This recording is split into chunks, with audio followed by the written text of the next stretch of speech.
सामने आए हैं। देश में कोरोना वायरस की दूसरी लहर से कोहराम मचा हुआ है। देश में कोरोना ने तोड़े हैं सारे रिकॉर्ड। एक दिन में सामने आए 4 लाख से ज्यादा नए मामले।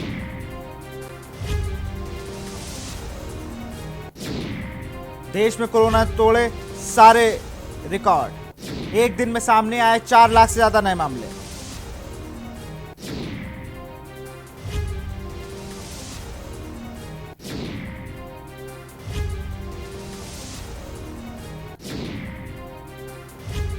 बड़ी खबर आपको बता रहे हैं, महाराष्ट्र में 24 घंटे में कोविड-19 के 62,919 नए मामले। देश में कोरोना वायरस की दूसरी लहर से मचा कोहराम।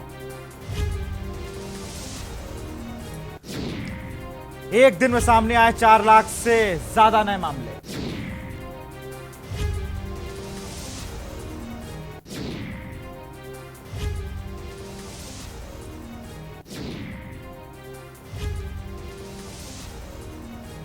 और इसी खबर पर हमारे साथ संवाददाता भी जुड़े हुए हैं। आगरा से अजय चौहान जुड़े हुए हैं, प्रयागराज से विनय मिश्रा जुड़े हुए हैं और जयवीर मावी गाजियाबाद से जुड़े हुए हैं। अजय, आपके पास आना चाहेंगे। लगातार जिस तरह से कोरोना का कहर बढ़ता जा रहा है उससे कोई भी अछूता नहीं है। आगरा की बात की जाए तो पिछली बार भी वुहान बना था और इस बार भी वुहान बनने की ओर है। विशाल, बिल्कुल। अगर आगरा की हम बात करते हैं तो आगरा में जो जिस तरह से कोरोना के दूसरे लहर जो यहाँ पर आई है, बिल्कुल तबाही लेकर आई है।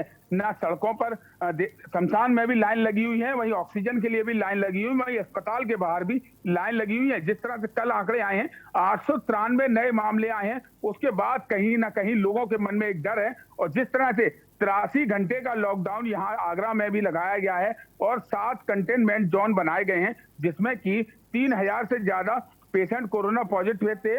वहां पर पूरी तरह से आवाजाही बंद कर दी गई है। और वहीं अगर बात करते हैं समूचे आगरा की, तो पूरे आगरा में गांव हो या शहर, वहां पर पूरी तरह से बंदी है और सैनिटाइजेशन के साथ साथ सफाई का काम किया जा रहा है। बड़ी बात देखने के लिए मिल रही है कि जिस तरह से तमाम खबरें के न्यूज ने दिखाई है कि ऑक्सीजन की किल्लत है। ऑक्सीजन की, हालांकि जिस तरह से आगरा में आर्मी की मदद से एक बंद पड़ा हुआ प्लांट चालू किया गया, वहां से ऑक्सीजन में थोड़ी राहत लोगों को मिली है। लेकिन बड़ी बात यह है कि जिस तरह से सूबे के मुखिया द्वारा कहा जा रहा है कि रेमडेसिविर इंजेक्शन और ऑक्सीजन की कमी नहीं रहेगी, लेकिन जमीनी हकीकत में आज भी वो इंजेक्शन, जिस तरह के एडीएम सिटी से यहाँ आगरा में बात की गई, उन्होंने बताया कि कोविड अस्पतालों में जो इंजेक्शन है वो भिजवाया जा रहा है, लेकिन जमीनी हकीकत में आज भी लोग उस संजीवनी बूटी समझे जा रहे हैं। रेमडेसिविर इंजेक्शन अगर कोई व्यक्ति ले आता है तो वो संजीवनी बूटी मानी जाती है और लगातार यहाँ पर लोग परेशान हैं। हालांकि प्रशासन और सरकारें दावे जरूर कर रही हैं कि लोगों की समस्याओं का निदान किया जा रहा है,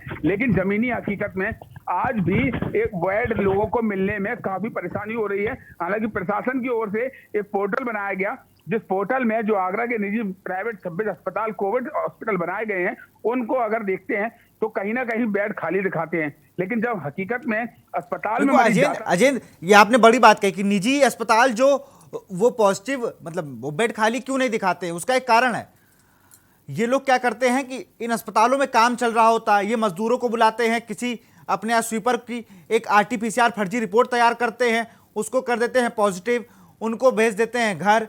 फिर अब जब अधिकारी आते हैं चेकिंग करने तो रजिस्टर में दिखा देते हो, फले बेड को नोट कर लेते हैं कि ये बेड हमारे हैं, ये जुगाड़ वाले बेड हैं, और फिर उसको दिखाते हैं कि नहीं साहब हमारे यहाँ तो बुक हैं सारे बेड। और फिर कोई मोटा व्यापारी आता है, कोई मोटा पेशेंट, जो मोटी आसामी जिसको कहते हैं अस्पताल वाले, खूब मोटा पैसा लेके आता है, फिर वो बेड उनकी रिपोर्ट निगेटिव देके उनको डिस्चार्ज कर देते हैं और फिर ये प्राइवेट अस्पताल उस मालदार पार्टी को एडमिट दे देते हैं, उनको बेड मिल जाता है। तो ये भी शिकायतें लगातार आ रही हैं उत्तर प्रदेश से। हाँ बिल्कुल, जिस तरह से विशाल आपने बताया कि ये हकीकत है कि जो व्यक्ति ज्यादा पैसे खर्च कर पाएगा उसको ही बेड मिल पाएगा। चाहे प्रशासन लाख दावे करता रहे, मुख्यमंत्री लाख कहते रहे कि कोई भी निजी अस्पताल किसी भी व्यक्ति को पैसे के लिए वापस नहीं कर सकेगा, उसका खर्चा राज्य सरकार वहन करेगी। लेकिन ये सब वादे कागजों में और किताबों में ही नजर आ रहे हैं। जमीनी हकीकत में यहाँ पर वही मरीज भर्ती हो पाएगा जिसके पास 1 लाख रुपए पहले एडवांस जमा कराने के लिए हैं, क्योंकि लगातार आगरा में 26 अस्पताल हैं। अगर अस्पतालों की बात करें तो ये प्राइवेट अस्पताल कहीं ना कहीं एक लूट घर भी बन चुके हैं। हालांकि जिस तरह से कि गरीबों को इलाज मिलेगा, लेकिन गरीब की झोली में ये कोविड का इलाज है ही नहीं, क्योंकि रेमडेसिविर इंजेक्शन की कीमत 1,000 रुपए से लेके आज अगर ब्लैक में लेता है तो वो 1,00,000 रुपए का मिलेगा। तो ये गरीब के चद्दर से काफी बाहर जाता हुआ ये इलाज है। और जिस तरह से अस्पतालों की हम बात करते हैं कि कागजों में कई अस्पतालों की बेड की क्षमता बढ़ा दी गई, 46 अस्पताल में से 26 अस्पताल कर दिए गए, लेकिन आज भी उन अस्पतालों में जो बेड पहले थे वो बेड आज भी हैं। लगातार सैकड़ों की संख्या में आगरा में मरीज निकल रहे हैं। प्रशासन कह रहा है कि सारे काम पूरे किए जा रहे हैं, लेकिन आज अगर सुबह देखा जाता है शमशान के बाहर तमाम लंबी लाइनें हैं। आज लाशों को भी अपने दाह संस्कार का इंतजार बिल्कुल करना पड़ अजय, रहा है। लाशों को भी टोकन मिलना पड़ रहा है। ये दिन नहीं देखने थे शायद हम लोग को अगर पहली वेव से थोड़ा सुरक्षित हो गए होते, थोड़ा मान गए होते, तो ये नतीजे ना होते। जयवीर हमारे साथ जुड़े हुए हैं। इंजेक्शन की बात हो रही थी जयवीर, गाजियाबाद में नकली इंजेक्शन के डिब्बे और उनकी पैकिंग के सामान पकड़े गए, कई लोग गिरफ्तार भी हुए, उसमें अस्पताल के भी कुछ लोग पकड़े गए, कुछ डॉक्टर थे, कुछ फार्मासिस्ट थे। जयवीर, बता दूं कि जिस तरह जो कोरोना महामारी चल रही है, इसको कहा जा सकता है कि जो अस्पताल के संचालक है या जो मेडिकल लाइन से जुड़े हुए हैं उस आपदा में अवसर ढूंढ रहे हैं। मैं आपको बता दूं कि कल ही गाजियाबाद उप जिलाधिकारी खालिद अंजुम खान ने 2 अस्पतालों पर छापेमारी की थी, जहां पर जो कागजात थे, जो रजिस्टर थे, उसमें सभी बेड फुल थे, वहां पर कोई जगह नहीं थी। लेकिन वो केवल औपचारिकता की थी, वहां पर कई बेड खाली मिले हैं। और जबकि जो प्रशासनिक अधिकारियों को जो जानकारी दी जा रही थी उसके अनुसार बेड फुल थे, तो उसको लेकर 2 अस्पतालों पर कार्रवाई की गई है। वही कल एसपी देहात डॉक्टर ईरज राजा ने एक सोशल मीडिया पर अपील करते हुए कहा था कि आप हमें छोटा भाई समझे, डॉक्टर समझे, कुछ भी समझे, लेकिन अगले आने वाले 7 दिनों तक घर में रहे, क्योंकि हम चाहकर भी मदद नहीं कर पा रहे। देहात जो आईपीएस अधिकारी है, उनकी ऐसी मार्मिक अपील, उसको कहा जा सकता है, सोशल मीडिया पर वो लोगों से कर रहे हैं। तो कहीं ना कहीं इस बीमारी की गंभीरता को हमें समझना होगा। और इस गंभीरता के चलते अब कहीं ना कहीं जो जिस तरह लॉकडाउन की बात कर रहे हैं, जो लोग होम आइसोलेशन की बात करें लगातार, तो लोगों को कहीं ना कहीं घर में रहना होगा। गाजियाबाद में चाहे ऑक्सीजन हो या इंजेक्शन हो या फिर बेड हो, तमाम चीजों की समस्याएं हैं। लोगों को आसानी से ना बेड मिल पा रहे हैं, ना ऑक्सीजन मिल पा रहे हैं। यहाँ तक अब तो खाली सिलेंडर भी मिलने मुश्किल है। लोगों के पास अगर खाली सिलेंडर है तो वो भर नहीं पा रहा है, जिसके पास कुछ नहीं है वो परेशान है। तमाम लोग यहाँ परेशानी में जूझ रहे हैं। मौत का आंकड़ा लगातार बढ़ रहा है। अगर पिछले 24 घंटे की हम बात कर लें, पिछले 24 घंटे में जो सरकारी रिपोर्ट जारी की गई है कोरोना मरीजों की, गाजियाबाद जनपद में 1375 अब तक का सबसे बड़ा स्कोर इसको कहा जा सकता है। वहीं 17 की मौत भी सरकारी कागजात में दिखाई गई। हालांकि अगर हम इस आंकड़े की बात करते हैं तो ये आंकड़ा कहीं ना कहीं पोल खोल रहा है उस आंकड़े की। जो अस्पतालों के हालात है, जो शमशान घाट के हालात है, जो कब्रिस्तान के हालात है, वो आंकड़े कहीं ना कहीं झूठ नजर आ रहे हैं। लेकिन सरकार का दावा है कि जो आंकड़े सरकार के द्वारा दिए जा रहे हैं वही सच माने जाए। तो कहीं ना कहीं जिस तरह जो आंकड़ों का खेल मैं कह सकता हूँ कि तो गाजियाबाद में हो रहा है, इंजेक्शन के नाम पर लूट हो रही है। जहां तक अब जो नकली इंजेक्शन के नाम पर भी लूट हो रही है, लोगों को गुमराह किया जा रहा है, लोगों को नकली इंजेक्शन बेचे जा रहे हैं। हालांकि पुलिस भी लगातार प्रयास कर रही है। कल लिंक रोड थाना पुलिस ने 638 सिलेंडर जो ऑक्सीजन के थे वो पकड़े गए थे। उसमें जब जो कर्मचारी था, जब उससे बात हुई तो पुलिस की पूछताछ में आया तो जो उस कंपनी का जो मालिक है, जो वही ब्लैक करवा रहा था, वही खाली सिलेंडर ब्लैक करा रहा था। 30 से 40 हजार में वो सिलेंडर ब्लैक हो रहे थे। बिल्कुल हमारे साथ प्रयागराज से विनय जुड़े हुए हैं। विनय, प्रयागराज की स्थिति भी भयावह है, वहां पर भी लगातार कोरोना पेशेंट बढ़ते जा रहे हैं, मौतों का आंकड़ा भी बढ़ता जा रहा है, लेकिन प्रशासन की तरफ से अभी कोई ठोस कदम नहीं उठाए गए हैं। विनय, बिल्कुल बिल्कुल, यहाँ पे जो है मौतों का आंकड़ा लगातार बढ़ता जा रहा है। वहीं पे जो मरीज भर्ती हैं वो अस्पताल से ठीक भी हो रहे हैं, अपने अपने घरों को भी जा रहे हैं, और मरीजों की संख्या भी अब कम देखी जा रही है। जो है जो आंकड़े डेली बढ़ के आते थे वो ऐसा नहीं है, अब घट के आ रहे हैं वो आंकड़े। और जो मौतों की संख्या है वो लगातार बढ़ती चली जा रही है, उसमें जो है कमी नहीं देखने को मिल रही है। और रही बात जो सरकारी आंकड़े हो, तो सरकार की आंकड़े जो 24 दिखा रहे हैं जिले भर में, लेकिन अगर ग्रामीण क्षेत्रों में देखा जाए तो कहीं वो ज्यादा है, लगभग 10 से 15 गुना ज्यादा है सरकारी आंकड़ों से।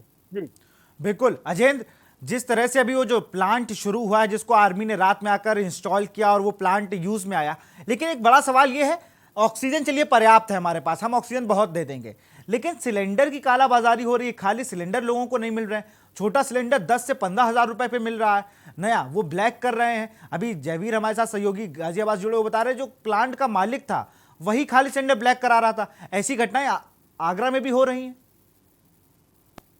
विशाल, जिस तरह से ये कोरोना अंदर दहशत है, तमाम घरों के अंदर मौतें हो चुकी हैं। हालांकि सरकारी आंकड़ों में ये मौतों का आंकड़ा अगर आगरा की बात करते हैं तो 4 से 5 है, लेकिन शमशान और कब्रिस्तान के अगर बाहर जाकर देखते हैं तो आज जो दाह संस्कार के लिए लाशों को भी अपना इंतजार करना पड़ रहा है, ना लकड़ी है, ना लाशों को ले जाने के लिए एम्बुलेंस है। ऑक्सीजन की अगर हम बात कर लेते हैं तो आज हर एक व्यक्ति के घर में, चाहे उसके घर बीमारी ना हो, लेकिन वो भी 2 सिलेंडर अपने यहाँ स्टॉक में रखा हुआ है, क्योंकि प्रशासन और सरकार की कारगुजारी की हरकतें जो पब्लिक के सामने आ रही हैं, लोगों के अंदर दिख रहा है कि ऑक्सीजन अगर नहीं मिली, अगर घर के बंदे को कोई दिक्कत हो जाती है, घर के मेंबर को अगर कोई कोरोना जैसी महाबीमारी हो जाती है जिसके लंग्स में इंफेक्शन हो और ऑक्सीजन की जरूरत है, तो उस समय हम कहां जाएंगे। और यही कारण है कि आज मार्केट से खाली सिलेंडर बिल्कुल गायब हो चुके हैं। अगर विशाल, जो सबसे अच्छे सिलेंडर जो अभी तक आते हैं ऑक्सीजन के, वो भावनगर के सबसे अच्छे होते हैं, जो कि प्रॉपर उसी ऑक्सीजन के लिए बनाए गए हैं। लेकिन जिस तरह से अब जिंदल और जो समरसेबल के बोरिंग में जो पाइप यूज होता है, उस पाइप से भी कालाबाजारी करने वालों ने ऑक्सीजन के सिलेंडर बना दिए हैं। जैसा कि आज तक कल पनकी के, कानपुर के पनकी में एक हादसा हुआ, ऑक्सीजन सिलेंडर फटा। माना जा रहा है कि शायद ये सिलेंडर भी इसी तरह से नकली बनाया गया होगा। तमाम ऐसे सिलेंडर नकली आगरा में आ चुके हैं, जो कि भरने में कहीं ना कहीं उनका फटने का डर रहता है, क्योंकि कोरोना जैसी बड़ी महाबीमारी है। लेकिन कालाबाजारी करने वालों को भी अभी भी कहीं ना कहीं उनकी जेबें गर्म नहीं हो पा रही हैं, क्योंकि रेमडेसिविर इंजेक्शन की अगर हम बात कर लेते हैं तो 1,000 रुपए का इंजेक्शन आज 1 लाख रुपए में मिल रहा है। लोगों की जान बचाने के लिए संजीवनी कहा जाने वाला इंजेक्शन लोग 1 लाख रुपए 50,000 60,000 में भी खरीदने को मजबूर हैं। और जिस व्यक्ति को वो इंजेक्शन मिल जाते हैं तो वो ब्रह्मास्त्र समझता है कि अपने घर के लिए मैं ब्रह्मास्त्र ले आया, क्योंकि ऑक्सीजन और रेमडेसिविर इंजेक्शन आज एक ब्रह्मास्त्र हैं। तो परेशान लोगों को सड़कों पर देखा जा सकता है, एक दूसरे को कॉल करके अपनी सोर्स लगाने की बात करते हैं, प्रशासनिक अधिकारियों से बात करते हैं। जिस तरह से मैंने ही कल आगरा के एडीएम सिटी से बात की, उन्होंने बताया कि कोविड अस्पतालों में ये इंजेक्शन पहुंचाया जाएगा। लेकिन जब एक कोविड अस्पताल में बात की गई तो उन्होंने अनऑफिशियली कहा कि सच्चाई ये है कि हमारे यहाँ पर कोई भी इंजेक्शन नहीं आ रहा है, तीमारदार खुद ही इंजेक्शन लेकर आ रहे हैं। और लेकिन बड़ी बात है विशाल कि जो लोग घर पर आइसोलेशन में हैं, जो नॉन कोविड अस्पताल में इलाज करा रहे हैं, या अपने घर पर किसी भी तरह से किसी डॉक्टर के कंसल्टेंसी में अपना इलाज चल रहा है, तो वो लोग तो क्या मरने के लिए जाएंगे, क्योंकि उनको तो इंजेक्शन मिलेगा ही नहीं। जब मुख्यमंत्री द्वारा कहा गया कि रेमडेसिविर इंजेक्शन सरकारी अस्पताल और निजी अस्पतालों में पहुंचाया जाएगा, जो कोविड अस्पताल हैं, लेकिन बड़ा सवाल है कि जिस तरह से ऑक्सीजन बोकारो मोदी नगर से मंगाई जा सकती है, विदेश से बाई एयर मंगाई जा सकती है, इस इंजेक्शन के उत्पादन में कहां ऐसी चूक है? आखिर ये इंजेक्शन क्यों नहीं आ पा रहा? लोग 1,000 की चीज का 1 लाख रुपए दे रहे हैं और सरकार और प्रशासन और अजेंद्र, सबसे बड़ी बात यह है कि इस इंजेक्शन को सब लोग कह रहे हैं कि इसकी इतनी जरूरत नहीं है, उसके बाद भी डॉक्टर लिख रहे हैं। जयवीर हमारे साथ जुड़े। जयवीर, कालाबाजारी पर गाजियाबाद प्रशासन बहुत सख्त है, उसने लगातार कालाबाजारी करने वालों पर सख्ती की है, कई लोगों को गिरफ्तार किया, उसमें कई अस्पताल के लोग मिले रहे। कहीं ना कहीं इस इंजेक्शन ने पूरे कोविड काल को, इंजेक्शन और ऑक्सीजन ने आपदा में अवसर बना लिया है कालाबाजारी करने वालों ने। जयवीर, मैं आपको पहले एक बार फिर बता दूं कि जिस तरह से ऑक्सीजन और रेमडेसिविर जो इंजेक्शन है उसको लेकर तमाम जनपद क्या पूरे देश में इस टाइम हाहाकार मचा। हर व्यक्ति की सोच है कि किसी भी तरह, जैसे अजेंद्र ने भी बताया कि ऑक्सीजन का सिलेंडर एक बार मिल जाए तो उसको स्टॉक करके रख लीजिए, इस इंजेक्शन को रख लीजिए। हालांकि गाजियाबाद पुलिस लगातार कोशिश कर रही है। अभी कुछ दिनों पहले ही 30 लाख रुपए नगद और लगभग 500 से ज्यादा इंजेक्शन पकड़े थे, जिसमें जो अस्पताल का डॉक्टर था वो ब्लैक करा रहा था। बड़ा डॉक्टर था जो पैनलिस्ट था, कई टीवी चैनलों पर जो सरकार की जो योजनाओं को बताता, जो वैक्सीन है उसके बारे में बताता। तो बहुत सारे ऐसे जो लोग हैं गाजियाबाद में लगातार पकड़े जा रहे हैं। हालांकि इसके अलावा अगर हम बात करते हैं जो गाजियाबाद के जनप्रतिनिधि हैं, जो गाजियाबाद के बात करें तो यहाँ पर स्वास्थ्य मंत्री अतुल गर्ग हैं, जो उत्तर प्रदेश सरकार में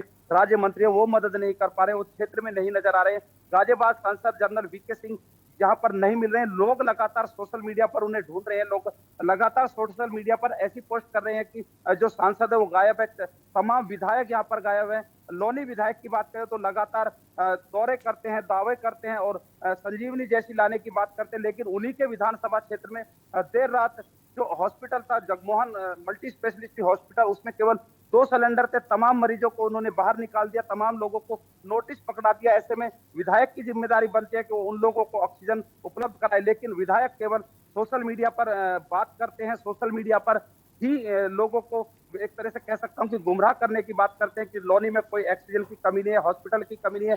जबकि लोनी की अगर हम बात कर ले, लोनी छोटा नहीं है, लोनी की लगभग 18 से 20 लाख की आबादी है, जहां पर भारी किल्लत है। कोई कोविड हॉस्पिटल नहीं, कोई ऑक्सीजन की व्यवस्था नहीं, कोई किसी तरह की भी कोई सुविधाएं नहीं है। यहाँ पर सांसद लगते हैं जनरल वीके सिंह, वो इस कोविड के काल में एक बार भी उनका कोई संदेश नहीं आया। बिल्कुल जयवीर, लगातार अगर देखा जाए तो जितने जनप्रतिनिधि हैं सोशल मीडिया पे बड़ी बड़ी बातें जरूर करते हैं। अजयेंद्र भी वही बात कर रहे थे कि मुख्यमंत्री जी कह बहुत कुछ रहे हैं, लेकिन अधिकारी उसको कितना अमल में ला रहे हैं, धरातल पे उसकी स्थिति कुछ और है। प्रयागराज से संवाददाता हमारे विनय जुड़े हुए। विनय, हाईकोर्ट ने स्वतः संज्ञान लिया हर चीज का, हाईकोर्ट ने भी कई लोग संक्रमित हुए जिसके वजह हाईकोर्ट को बंद करना पड़ा। बहुत रेयर केसेस में सुनवाई होने की बात कही गई, हाईकोर्ट तक कोरोना संक्रमण पहुंच गया।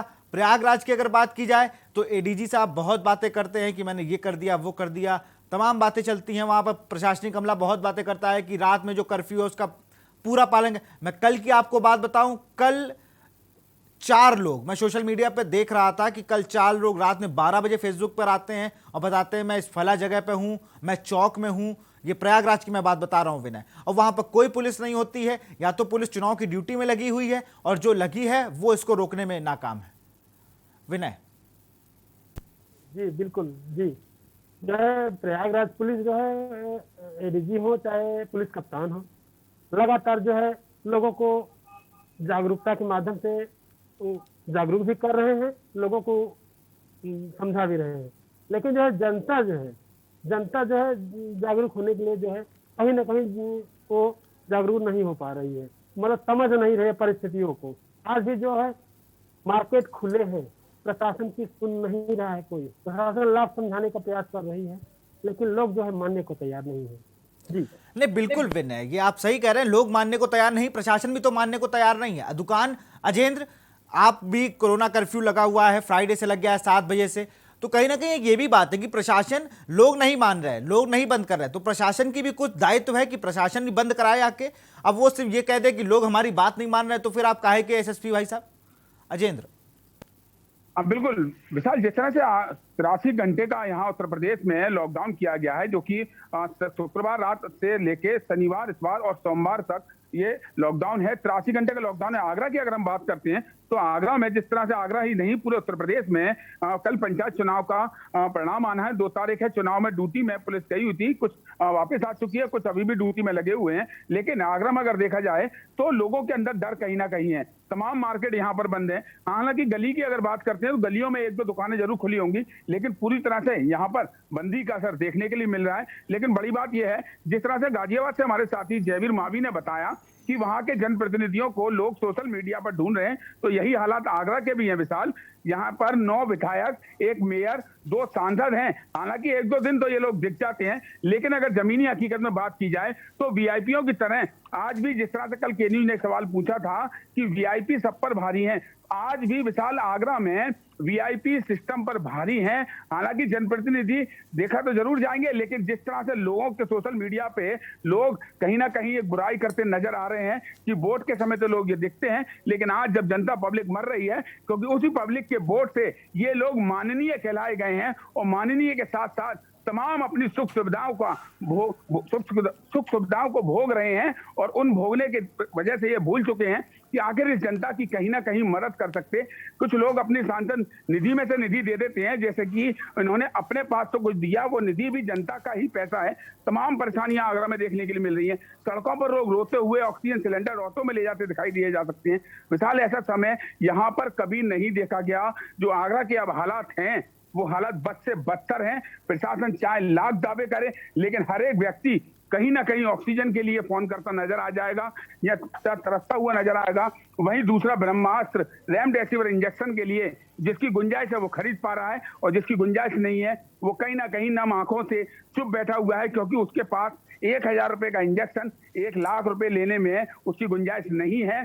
प्रशासन कह रहा है, सरकारें कह रही हैं कि इंजेक्शन मुफ्त मिलेगा सरकारी अस्पतालों में। सरकारी अस्पतालों की तो पता नहीं, लेकिन अगर निजी अस्पतालों की देखा जाए या उन व्यक्तियों के लिए जो घर में डॉक्टर के कंसल्टेंट से इलाज करा रहे हैं, उनके लिए तो ये एक सपने जैसी सोच की बात हो सकती है, क्योंकि यहाँ पर कोई भी प्रशासनिक अधिकारी कॉल नहीं रिसीव करता है, तमाम पब्लिक कॉल करती है। लखनऊ से लेके आगरा तक तमाम नंबर सोशल मीडिया पे दे दिए गए हैं कि मुख्यमंत्री कार्यालय कॉल कीजिए अगर आपको कोई फोन नहीं सुनता। लेकिन बड़ी बात यह है कि उन नंबरों को भी अगर आप विशाल देखेंगे तो वो नंबर भी डॉट फोन है, ना कि किसी का पर्सनल नंबर है। आगरा की तो बात भूल ही जाइए, क्योंकि यहाँ के अधिकारियों पर शायद अब जनता के लिए कोई जवाब नहीं है।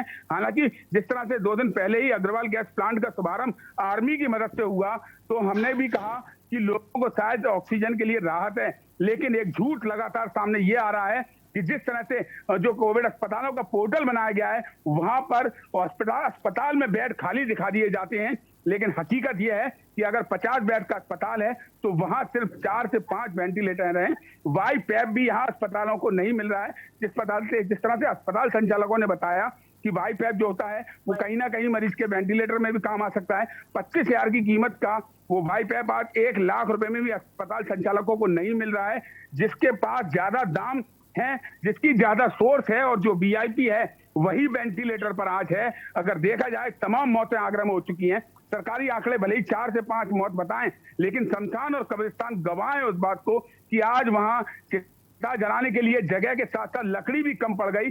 अपनों से नाता तोड़ दिया, संवेदनाएं खत्म हो गई, मानवताएं शर्मसार हो गई। चाहे कार पर बॉडी को लेकर आए या रिक्शे में अपने परिवार के मेंबर का दाह संस्कार के लिए लेकर आए, लेकिन ये प्रशासन और ये सरकारें कहीं ना कहीं उनकी आंखों के अंदर वो लापरवाही नजर आती है। इनकी आंखों के पानी ये इस बात को नहीं समझ पाता कि आज लोग परेशान हैं, और ये सरकारें कैमरे के सामने बोल देती हैं, अखबारों के लिए बोल देती हैं, ये प्रशासन बोलता है कि 5 मौत हुई हैं। आगरा की हालत की अगर बात करें, बिल्कुल आगरा की हालत सही में, पूरे प्रदेश की हालत अगर की जाए तो 30,000 से ज्यादा नए डेली केस नए आ रहे हैं। और कहीं ना कहीं अब जितने ये वीआईपी हैं और जितने ये वीआईपी लोग इनको ट्रीटमेंट मिल रहा है, ये मिलना बंद होगा तभी कहीं जाकर ये हालात सुधरेंगे। आप तीनों का बहुत बहुत शुक्रिया हमसे जुड़ने के लिए। हम लोग बात कर रहे थे लगातार पूरे देश में कोरोना का कहर बढ़ता जा रहा है। अगर बात की जाए तो 30,000 से ज्यादा केस उत्तर प्रदेश में आए हैं। महाराष्ट्र की बात की जाए तो वहां 66,000 से ज्यादा केस हैं। और फिर कल की अगर बात की जाए सबसे ज्यादा मौतें यूपी में लखनऊ में हुई 37 मौतें। फिलहाल इस बुलेटिन में इतना ही। देखते रहिए के न्यूज़ इंडिया। नमस्कार।